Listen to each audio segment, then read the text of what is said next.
Hello students, स्वागत है आपका आपके खुद के यूट्यूब चैनल विज्ञान बुद्धि में, जहां हम क्लास 7 के लिए सब्जेक्ट साइंस की वर्कशीट नंबर 18 करने जा रहे हैं। डेट है 16 सितंबर 2021। टॉपिक चला है न्यूट्रिशन इन प्लांट्स। अच्छा जी, many fungi derive nutrition from dead and decaying matter.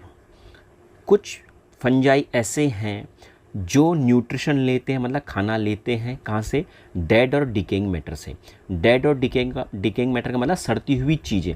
देखो लकड़ी है, पेड़ है, पेड़ जब मर जाएगा तो वो लकड़ी बन जाएगी, तो वो डेड हो गई, और फिर वो लकड़ी जाएगी सड़ती रहेगी। तो मरी हुई और सड़ी हुई चीज़ों से ही कुछ लोग अपना खाना लेते हैं, तो फंजाई वैसे ही करता है। क्लियर? तो ऐसे ऑर्गेनिज्म क्या कहलाते हैं? सैप्रोफाइट्स कहलाते हैं, सैप्रोट्रॉप्स कहलाते हैं, सॉरी। तो ये सेट्रोट्रॉप्स हो गए, सेप्रोट्रॉप्स जैसे एक फंजाई हो गया। अच्छा जी, some organisms do not have mouth like animals. कुछ ऑर्गेनिजम्स ऐसे होते हैं जिनमें हमारी तरह मुंह नहीं होता है खाने के लिए, उनके पास मुंह ही नहीं है। They are not like green plants, और वो हरे प्लांट की तरह भी नहीं है, मतलब पेड़ पौधों की तरह भी नहीं है। As they lack chlorophyll and can not prepare food by photosynthesis.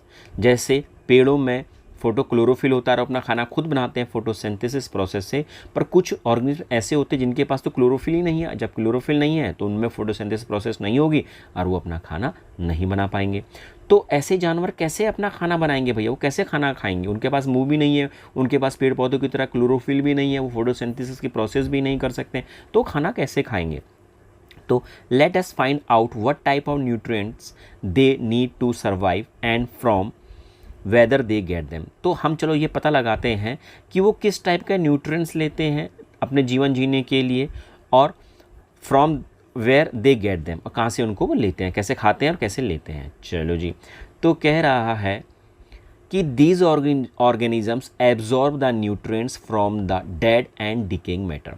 ऐसे ऑर्गेनिजम्स न्यूट्रिएंट्स को एब्जॉर्ब करते हैं, मतलब पोषक तत्वों को खाते हैं, भोजन को खाते हैं, कहाँ से? फ्रॉम डेड, मरे हुए और सड़ते हुए चीज़ों से।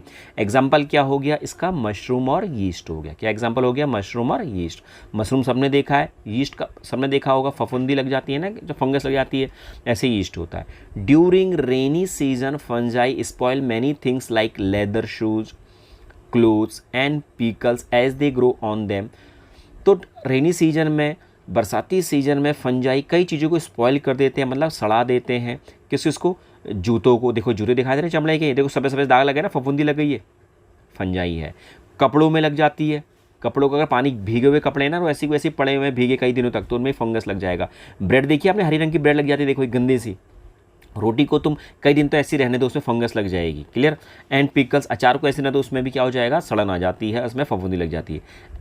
तो इन सबको स्पॉइल कर देते हैं। कैसे स्पॉइल करते हैं? क्योंकि as they grow on them. तो ये सभी तरह की जो फफूंदी दिखाई दे रही है जूतों में, या हरे रंग की फफूंदी दिखाई दे रही है आपको ब्रेड में, ये मशरूम दिखाई दे रहा है यहाँ पर, देखो आपको ये दिखाई दे रहा है। तो ये सब क्या करते हैं? इन चीज़ों को खाते हैं और ये बढ़ते रहते हैं। तो ये सब फफूंदी है सफ़ेद रंग की, है ना। As they grow on them, तो वो उन पर ग्रो करते हैं। When these articles are left in hot and humid weather, तो जब ये गर्म और ह्यूमिड वेदर मतलब नमी होती है, जब देखो बरसात के मौसम में नमी भी होती है, गर्मी भी होती है, ऐसे मौसम में अगर आर्टिकल्स मतलब जूते ऐसे छोड़ दिए, खाना ऐसे छोड़ दिया, तो उनमें फंगस लग जाएगा। क्लियर हो गया? अच्छा जी, तो यहाँ पर अभी कह रहा है कुछ क्वेश्चन, इसके आंसर मैंने दे रखे हैं आपको, आप इनके आंसर क्वेश्चन कर सकते हो। Okay students, bye.